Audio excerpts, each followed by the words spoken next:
Hello and welcome to today's webinar. Today's webinar is called Secrets to Marketing Your Business Like the Big Brands on a Shoestring Budget. My name is David Morelli. I'm the Senior Vice President of Strategy and Talent Development here at PaySimple, and I'll be your host for today's event. Two quick details before we get started. First, this call is being recorded as of Tuesday, November 7th, 2017. We will be doing Q&A at the end, and as you look at your screen, as you're streaming along with us here with this webinar, in the lower left-hand corner is a chat box. That is where you can put in your questions, anything that comes up along the way, or comments that you'd like to make on today's webinar. So let's get started. First, before we dive into the content, some of you are interested in sort of PaySimple as a platform, and some of you are already customers, but let me just give you a little brief overview of what PaySimple does. We're an all-in-one business solution that helps small and medium-sized businesses to accept payments, to market their services, and to retain customers. And we work with over 17,000 businesses across the U.S. So we are delighted to have you here today.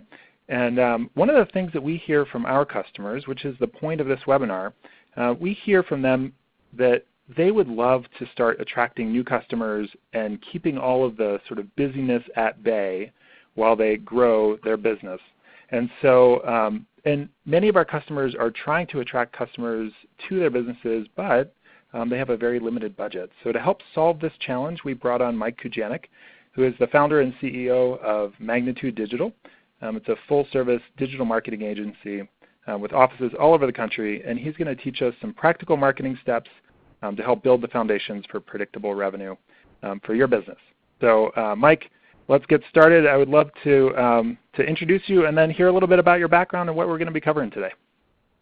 Sounds great. Well, thank you very much, David. Hi, everyone. Yeah. My name is Mike Kujanek. I'm the founder and CEO at Magnitude Digital. Before we start, just wanted to thank the team here at PaySimple for inviting us to speak with you today. Very special thanks to you, David, of course, Nell, yep, Allison, and the team. And Magnitude Digital has been a client of PaySimple since the very beginning. We've learned to appreciate, of course, the merchant payment platform over the years, and so we're very grateful for your team's support. Just a little bit about myself. I started in digital marketing over 15 years ago at Google. This is when brands were just getting started with AdWords. So ever since then, I've taken on digital leadership roles at large agencies such as Mediacom, at WPP, or iProspect, which is part of Dentsu Aegis. I've had the pleasure to work with many Fortune 100 brands over the years. Some of you might remember the Darth Vader Super Bowl campaign, which my team ran for Volkswagen. Oh wow, that's also cool. I remember that one. Yeah, exactly. Yeah. That was us. I also want to introduce you to two key members of our team at Magnitude, our VP of Paid Media, Eddie Eng, and also our Director of Earned Media and SEO, Matt Hill. And they'll be available after this to answer questions and to go deeper into any subject matter topics that people bring up. So that said, we'll move quickly over to Magnitude Digital. David had mentioned we're a full-service digital agency. We started Magnitude in 2013, basically with many of the seasoned marketers that we've gotten to know over the years. Like David said, we're a fully integrated digital agency offering services in paid media, earned media, and creative services, based here in New York, but also Atlanta, LA, and Tokyo. And so one of the ways in which we're unique is that we offer our enterprise-level expertise from larger agencies to support startups, emerging brands, mid-sized businesses, all the more something that makes sense here working with PaySimple. So we're here to share a lot of those best practices with you. We're using a lot of the same technologies that the larger brands use. And this is all accessible to small and medium-sized businesses, of course. So one thing that stands out here is that we want to be very flexible. We're focused on partnerships, and that's really why we founded Magnitude. So we're very excited to move forward here and share our insights and thought leadership on the industry. So we'll get started. We'll talk about a few key things. Number one, more of the fundamentals in digital. Number two, going a little bit deeper into some of the tactics that you might explore for your business. I think more importantly, what you're probably waiting for is more tips from the pros. What works, what doesn't work. And then last but not least is how you can get started, and some examples that you might want to use for inspiration. So, and I think we'll wrap up there with a larger conversation on any questions that you might have. Sounds great.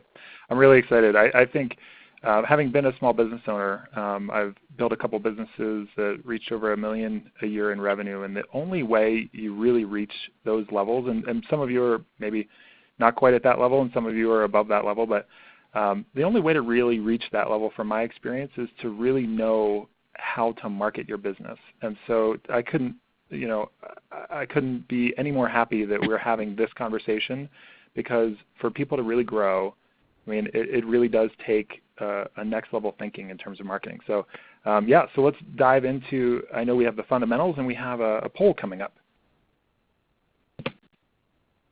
So this poll, basically we would love to hear from you. Are you currently using digital marketing tactics? And by digital marketing tactics, Mike, you're obviously the expert, but basically, do you have anything pop up on people's computer screens or cell phones?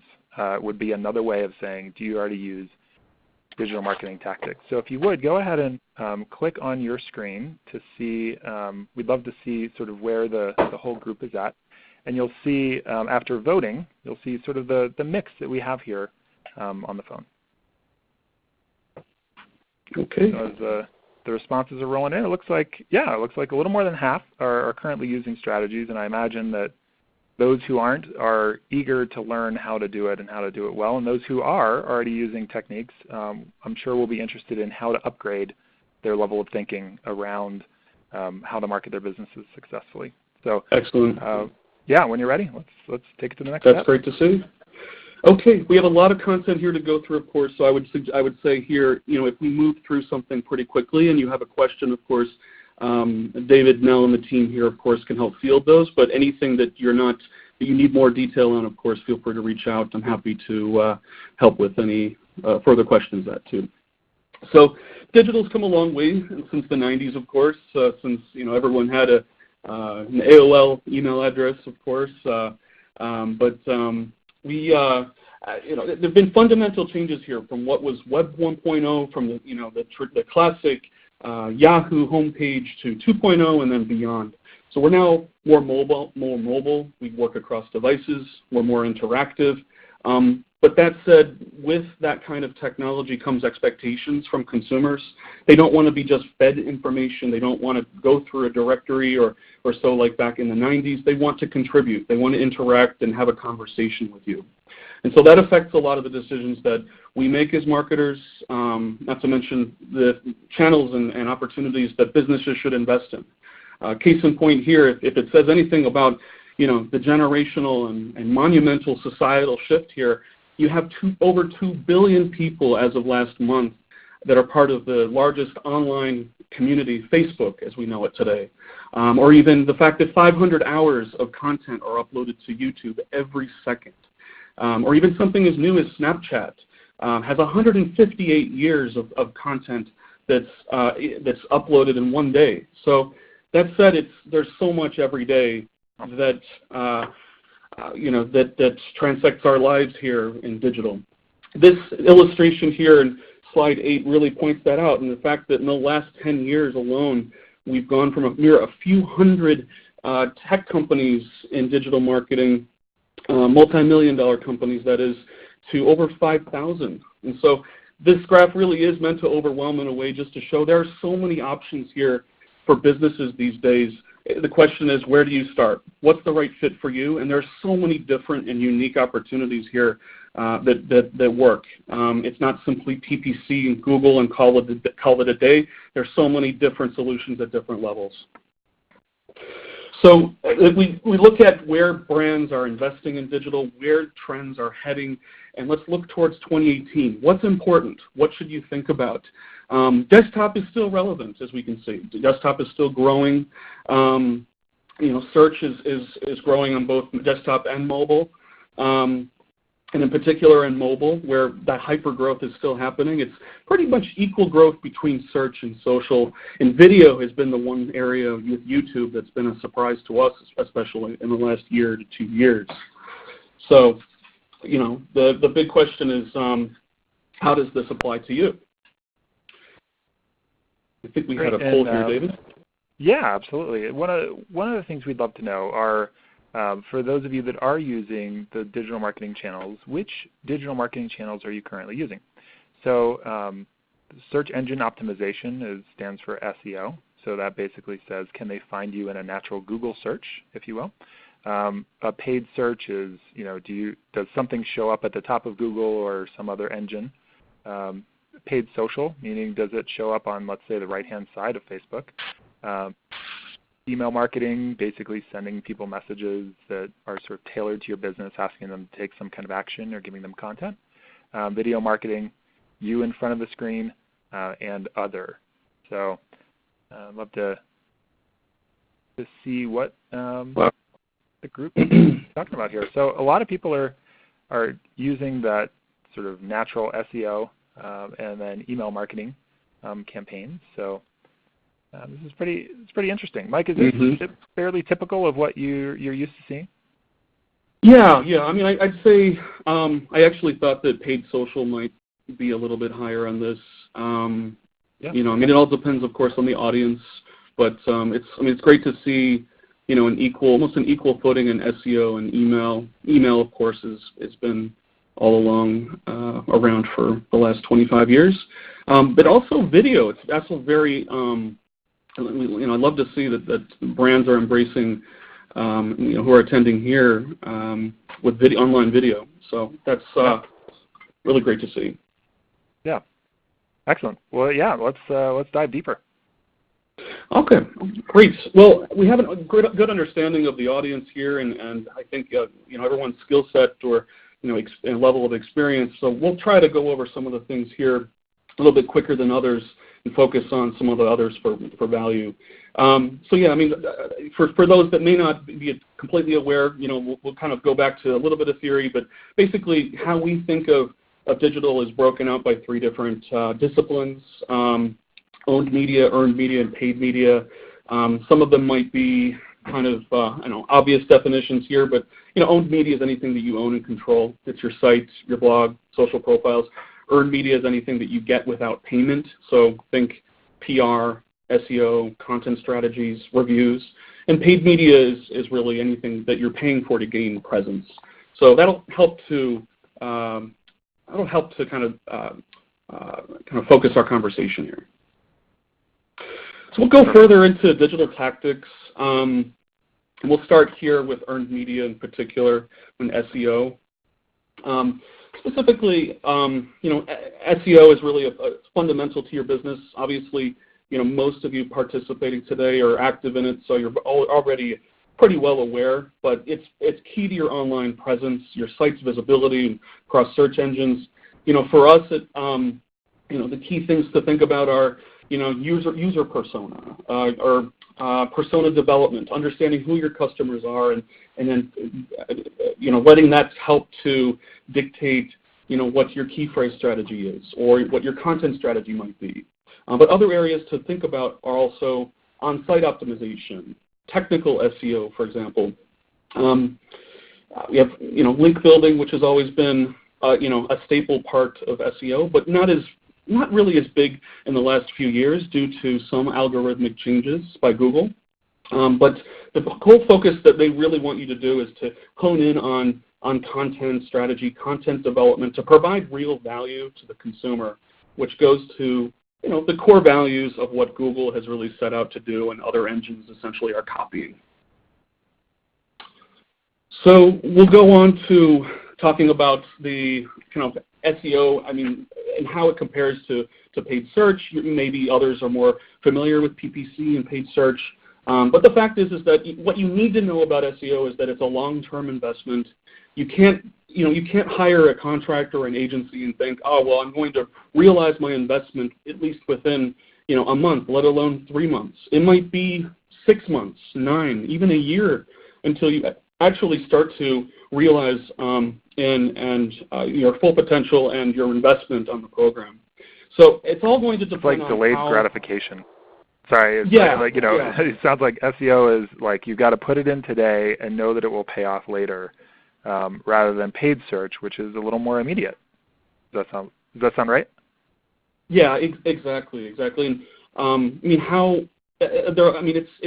It's a gray area for many businesses because it's not something that a lot necessarily understand, and not a lot that others see direct result from. But what you need to focus on is setting realistic targets, working with someone who knows or can provide you the confidence to say where they think that your brand really can make a difference. There are a lot of very saturated markets within organic search, and not to say that you can't compete against large brands, but there are different areas and different ways that you can try to gain the upper hand.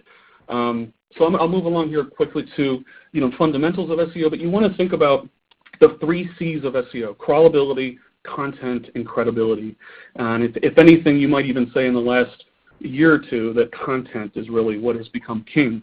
But everything else here speaks to some of the more fundamental parts. So crawlability is tied to the technical aspects of your site and ensuring that those are following best practices, and that you are able to gain the rankings that you're targeting. So I'll move forward here. Another aspect of earned media also is with social media management. You'll see that a lot of small businesses are really engaged with this. Also at the brand, larger brand level, they're bringing on in-house teams to manage social media presence, but also sharing, and not to mention community management. If you ask me, community management really is just another form of customer service, but it's also a way that you can get promotions out and sales. There's no reason that social media management can't be transactional, but it's something that every business needs to be thinking about and doing. Okay, we'll move along quickly to paid media, and we'll go over some of these. We talked about paid search here, so I won't spend too much time, but we work with a number of search engines here. You most commonly will think Google, Yahoo, Bing, but there are so many other specific search engines as well that may be a fit, be it that you're a recruiter, or that you're in talent management, or there's so many different search engines for different purposes, of course. Paid social, we all know that Facebook ads, but we want to also, as we go along here, talk about what you can do with Instagram, LinkedIn, Snap ads, Pinterest, so on and so forth. I can't forget Twitter, of course. But there are many ways that you can use this. Not everything is a fit for your business, and don't let them convince you otherwise. Yeah. So Mike, real quick, going back to that slide, you said, I'm surprised that more people aren't doing that, paid social. If you were a small business, how would you think about paid social in terms of sort of the landscape and where to put dollars? Because I think that's going to be an ultimate key, right? Like, let's say there's $1,000 that you could spend, or maybe there's only $100 that you could spend. Where would you put it? Yeah, that's a good question, David. If I'm starting out and I have $1,000 that I want to test, number one, I'm definitely going to Facebook ads. If I think of a few of the tactics within that, number one would be set up retargeting for Facebook. That's your lowest hanging fruit. You're bringing back lost prospects and abandoned shopping cart users. But outside of that, Facebook is so much more powerful. Just to clarify, so basically if they interacted with your brand in some way before, whether it's your website or something else, it basically keeps it in front of them, right? So it's like, hey, find those people that are already interacting with me but haven't yet bought. Is that fair to say? Exactly. Yeah, that's that's the basic tenet of retargeting, is using that person's IP address and identifiable information to basically kind of follow them around the web in a way with banner ads across Facebook Exchange or on Facebook.com. That's basically how retargeting works. But one thing I would say with Facebook is that it's become a powerhouse in terms of data, and that is because, let's face it, most people that have been, especially in the U.S., that have been on Facebook have been on there for years now at a time, almost 10 years for the most part. But think of all of the likes or shares or basically all of these actions that people are taking basically equate to social input. or signals that Facebook picks up on. And so when they want to say that, if I'm trying to sell a hair product, right, I pick up on an audience, that has done things that, maybe they visited certain sites or, they liked certain things on Facebook. It pulls together all of those things and says, well, I've amassed, 1 million users here that bought this hair product in the past. These are the attributes that kind of bring them together. And so when you put that campaign together for $1,000 to test on Facebook ads, it's using that data. You have the ability to use that data going back, several years. That is, with pretty good results. Smarter. Yeah, that makes sense. Sorry to have interrupted your flow. I know we took a little rest stop here at Paid Social. Let's keep rolling on. No problem. So, for a lot of e-commerce brands here, I'm sure shopping is, and PLAs have obviously been, a key part here. The 1,000-pound elephant in the room here really is Amazon, and the fact that Amazon in many ways has taken over a lot of our budgets. In fact, that's probably not the right way to describe it. It's been incremental in many ways. Our Google investment with regard to shopping ads or PLAs has stayed pretty much the same, but it's Amazon that's really, been the dominant force that has emerged in the last few years. And in an ad, from a marketing standpoint, they've diversified a lot of their ad products, and really, become our number one vendor or partner, that is, for many e-commerce programs. So there are a lot of things that can be done on Amazon. The AMS platform, as they call it, Amazon Marketing Services, is open to, I think, all merchants now. They had Seller Central and Vendor Central. Originally, it used to be just for vendors. But, they have this search product there called Headline Search Ads. If there's one thing that I can say from this slide here, two things. Google Shopping is a must, and Amazon Marketing Services Headline Search Ads, if you can gain access to that, it really is, you're looking at very low CPCs, a high return. It's really been great for our clients. Excellent. Great. Yep.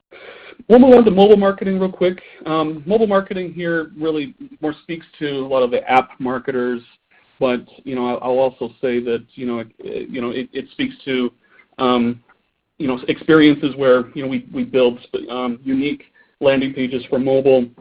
A few interesting things that have happened here.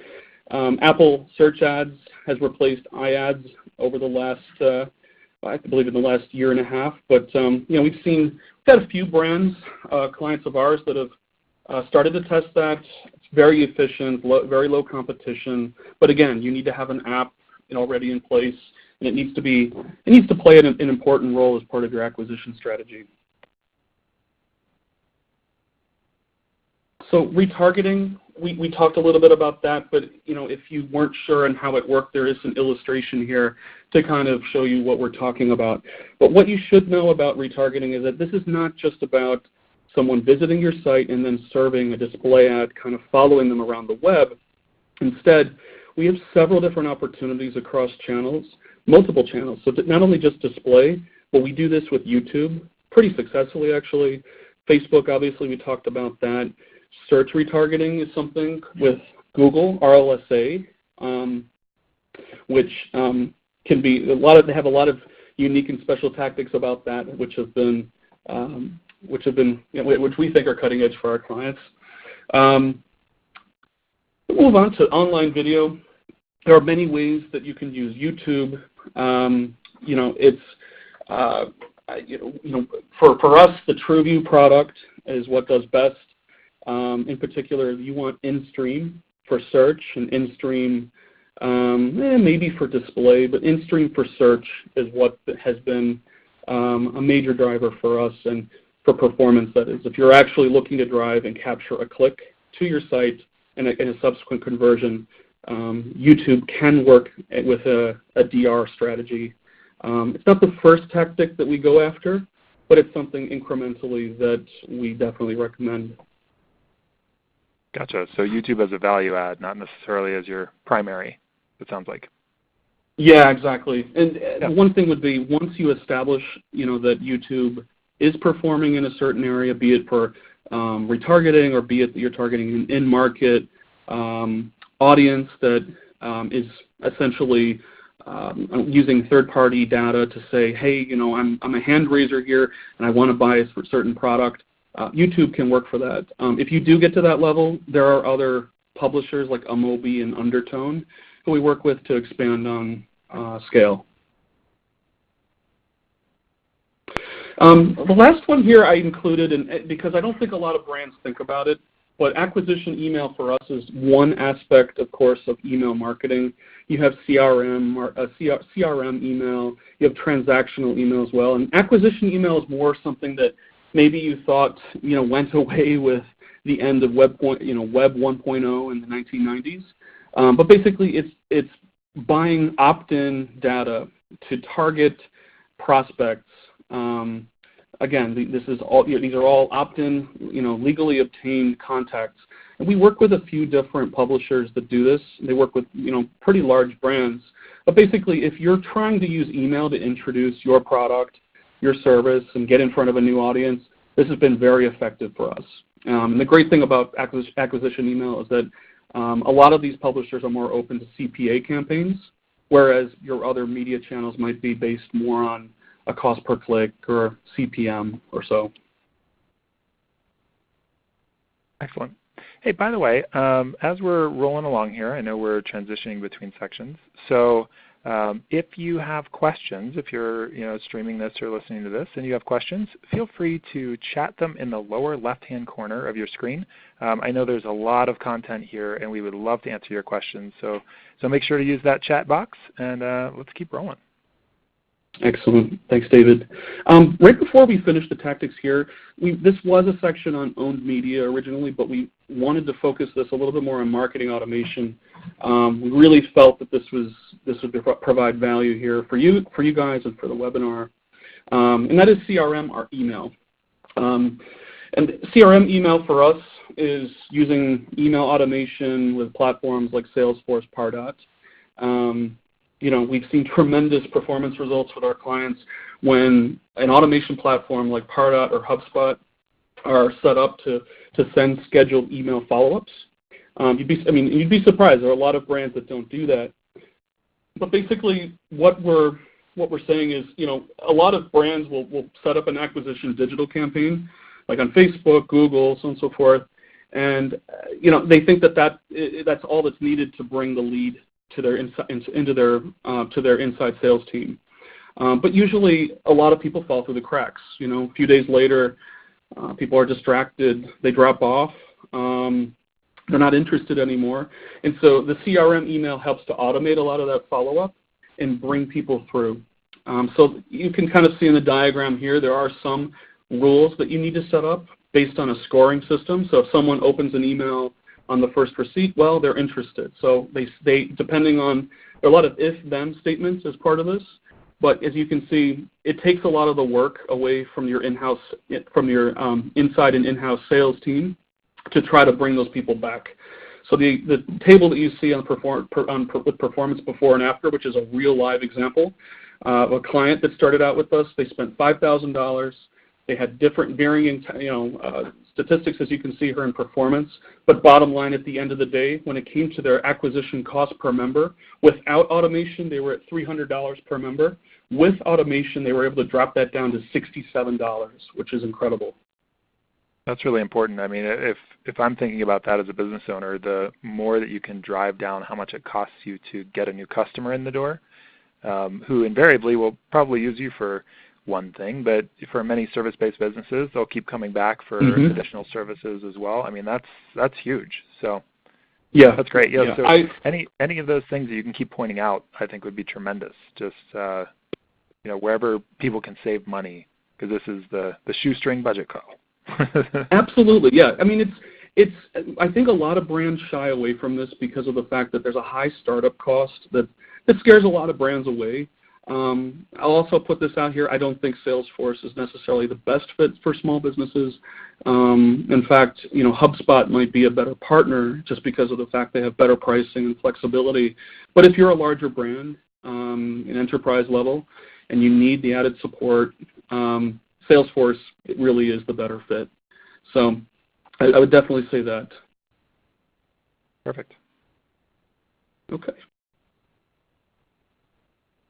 So we'll continue now to talk about tips from the pros here. What's working, what's not working. I know we discussed that anecdotally going through some of the tactics, but we'll kind of recap some things here. A lot of text here. We won't go through every single point, but please, as we're discussing this, read through it, and also, after this, I'm sure we'll be able to share this with you or discuss further. So, if you're an e-commerce brand, there are a few things that you must be doing. This is assuming that, you're running with a monthly budget anywhere in the area of, $20,000, $30,000. A smaller program, but if you wanted and really wanted to do something that was diverse, with varying channels, that is, you have SEO, for example, that is, something that you really should have set up from the start. But on an ongoing basis, key phrase strategies, content strategies will be what keeps the program going. And then, of course, social media management. Always keep that going and consider that not just like an overhead cost, for customer service, but something you use to push sales. In paid search, definitely be across Google, Yahoo, Bing, especially on branded search. Generic search, it's more touch and go, but you should use that for some testing, and that can also be used to kind of dictate what your key phrase strategy will be for SEO. And that's one way that you can kind of minimize your SEO costs. RLSA was the retargeting list for search, which can be used for first-party and third-party data on Google. So again, a lot of ways you can use that to kind of keep yourself in the search keyword auction, on a limited basis and not necessarily all the time. Paid social, Facebook ads, yes, for retargeting, and then also targeting in-market buyers. So based on purchase interest using providers like Epsilon or DLX that are offered through Facebook. And that's all free, which don't let anybody ever say that you need to buy that necessarily unless you're going to a DMP, but that's a totally different topic. Instagram ads can be a good fit. They have a shopping overlay that's been introduced recently, which will make that a better proposition. But Instagram on an organic basis is great. Just keep your expectations in line for what that could do, what that could drive. Dynamic retargeting, of course, you want that for e-com. Amazon AMS, yes, definitely do that. Headline search ads, you want to be, that's your go-to product. Don't really worry about the display ads opportunity with Amazon yet. That's the AMG product. But as you grow, as you look to expand, it could be something for testing. In shopping, you have, of course, Google Shopping, YouTube TrueView. We talked about the shopping units that can work for that. And then, for email, work with your past customer lists. Make sure you're constantly recycling that, and also adding in and updating new users too. You may want to segment that by different interests, diversify your creative. I think most of you are using that now and following those practices. So comparing, sorry, as we're moving along here. Yeah, no problem. As we're moving along here, some of you, this is like exactly the depth that he's going into. It is exactly what you needed to know. For some of you, you're like, holy cow, I don't quite understand that. So at the end, we're going to make sure to say, here are the key things that you have to start off with. So as we're, if at some point you don't understand some of the stuff that we're talking about, don't worry about that. You can either ask in the chat or we'll summarize things at the end. But for those of you that do need that depth, that's why we're going into that depth as well. Exactly, Great. yeah. Yeah, let's roll. Will do. So, there is some carryover between the tactics for e-com and for services. So I won't go through each one in services here. I'll just merely kind of point out, some of the differences.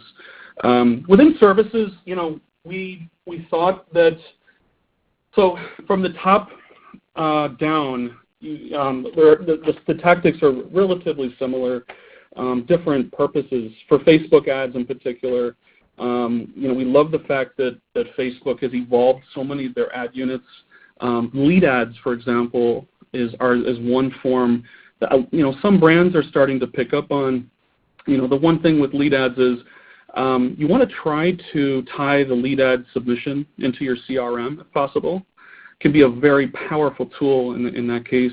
I think, for some that are listening in here, you may agree it's not always efficient. They're not the best quality leads. And that's merely because you're not actually putting somebody in front or immersing them in your brand experience. It's just an entry form on Facebook and a submission.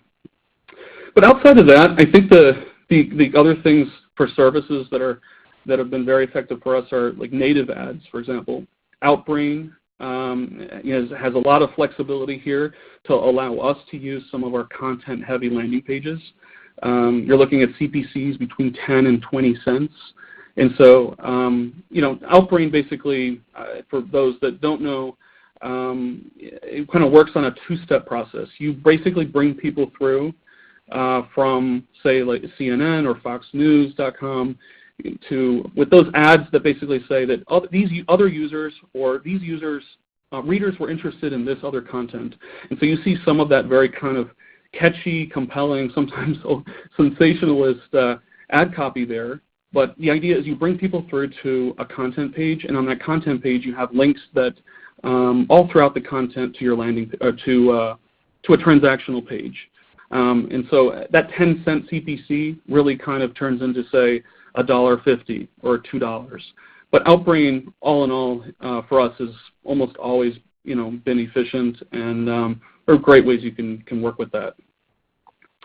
One last thing that I'll leave here on services, and I know we talked about Pardot, so keep in mind that's another thing that we recommend here.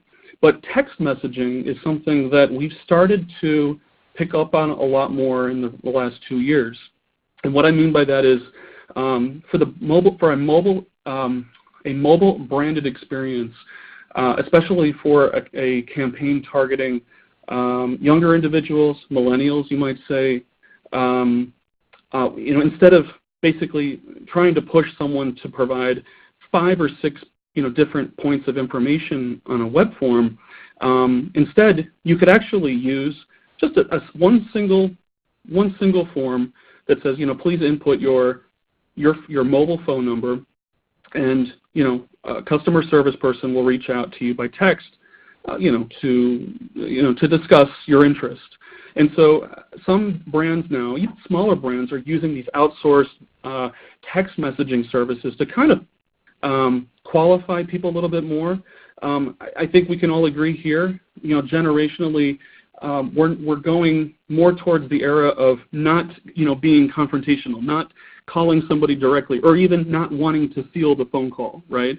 And so how do we bridge that gap? Well, people like to text. It's not, you're not getting on the phone. It's not awkward. So, and a lot of people feel comfortable with that. And so that's kind of a hidden nugget or secret here that I think some service advertisers have had success with. That makes sense. Yeah. Yep. Yeah, it's kind of like, you text with your friends, and then if somebody can be friendly, via text, who's talking about a business or from a business, hey, that makes sense. Sort of fits in exactly, with your yeah. current, yep.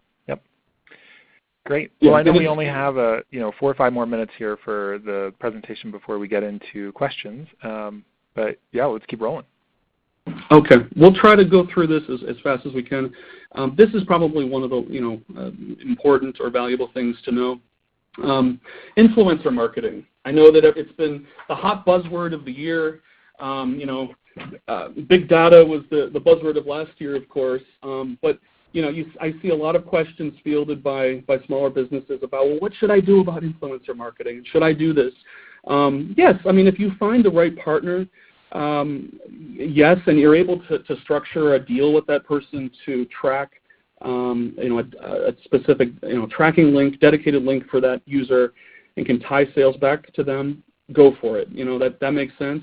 But I'm seeing a lot of brands across the industry that are blindly going into this. One major brand, I won't say any names, but they had basically paid for a single retweet by Ariana Grande in the amount of $500,000 for a retweet to promote a product, and it didn't realize the full ROI that maybe they were expecting. So I don't recommend that. It's something getting started. Maybe let your affiliate strategies or your affiliate management program start to introduce some of those opportunities. Other things that you don't want to do in Pinterest ads, I have not heard one successful campaign with Pinterest ads on a performance basis. Just don't do it. Use it for branding. You'll get a lot of organic traffic. It doesn't convert, but it's great to kind of allow people to interact with your brand. It's fun for some audiences. So definitely check that out. LinkedIn is also another one that has seen a lot of expansion and evolution over the last year. Bizzo is one of their latest acquisitions. They have an ad network, so definitely check that out if you do a lot of B2B.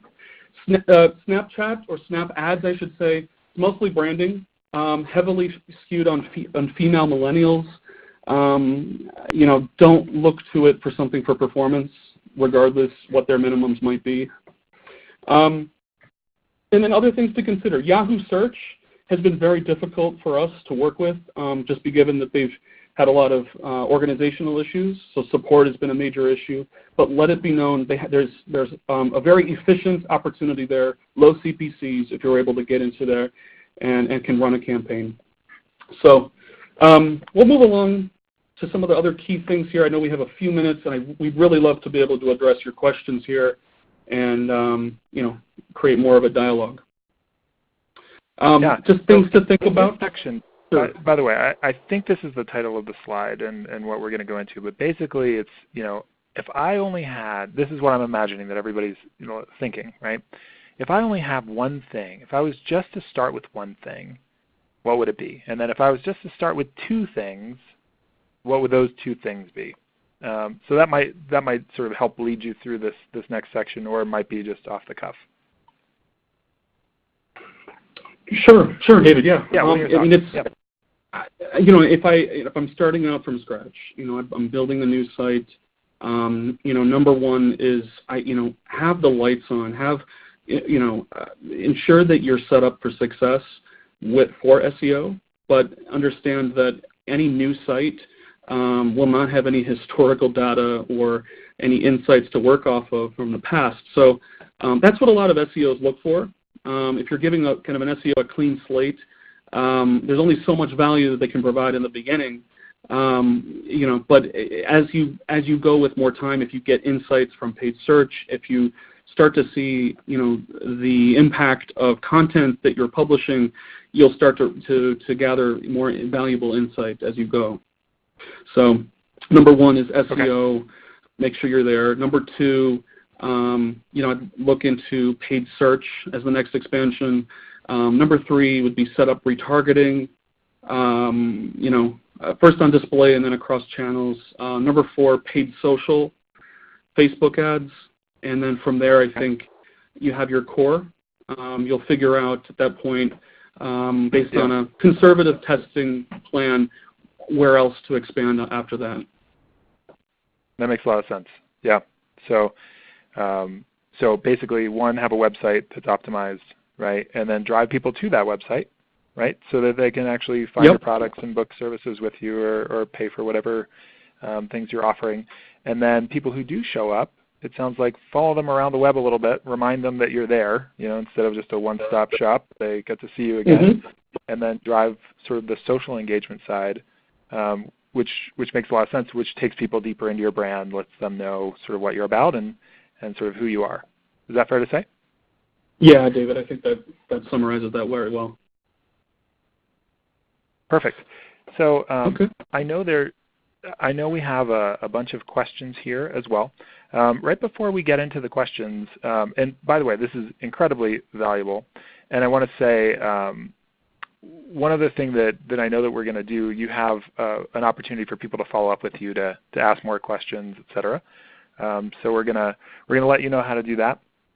Right before we jump into the questions and answers that you guys have, we're going to I'd love to share just a little bit. I know, Mike, you're a PaySimple customer as well, but I just wanted to let people know how to integrate, if you were to want to integrate PaySimple into the landscape, how does that work?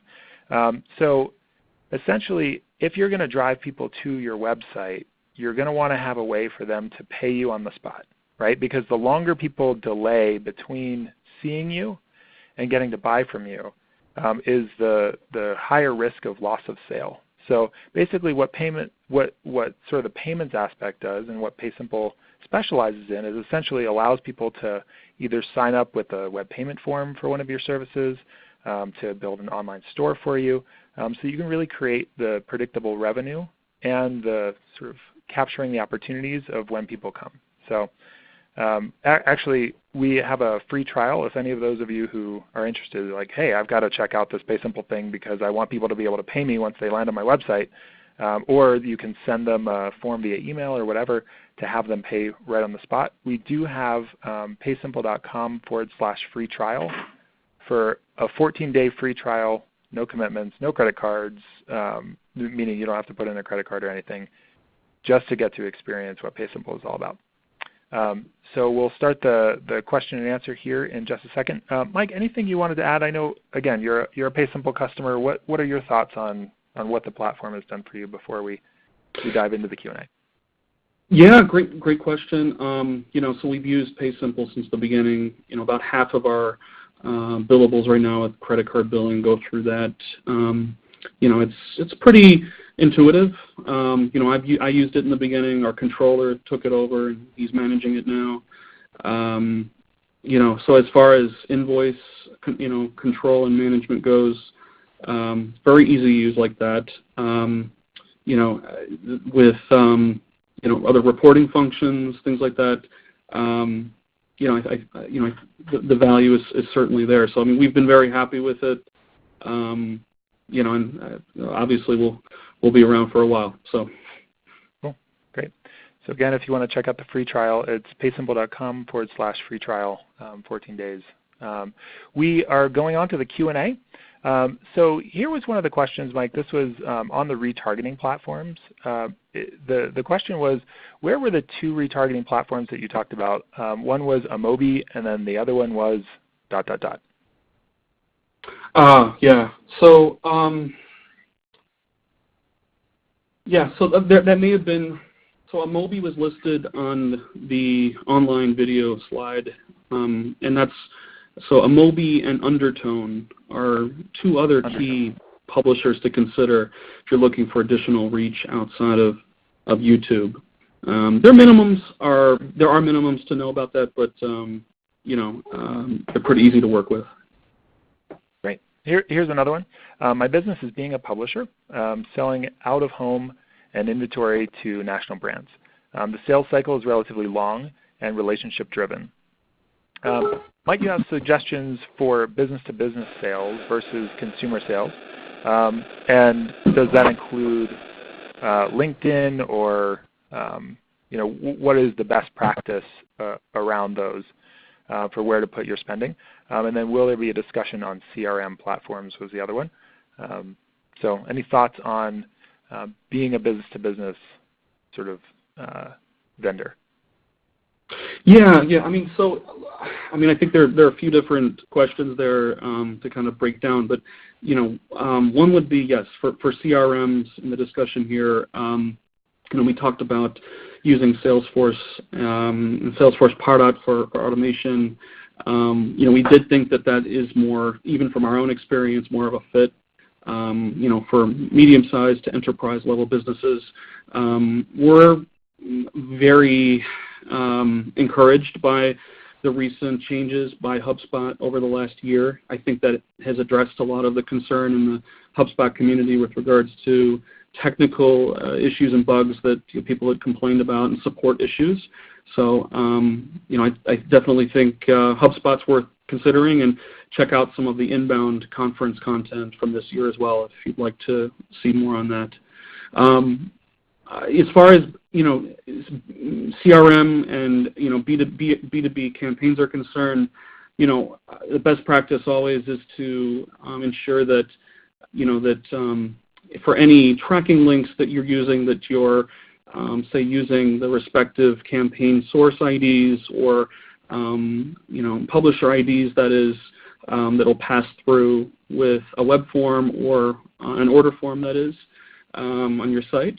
You want to ensure that that'll give you the ability not just to blindly input a lead or or an inquiry to your CRM platform, but it'll allow your CRM platform to kind of keep that that stamp, or that breadcrumb, however you want to call it, all the way from the beginning, from when you're first engaging with that customer, all the way to the sale.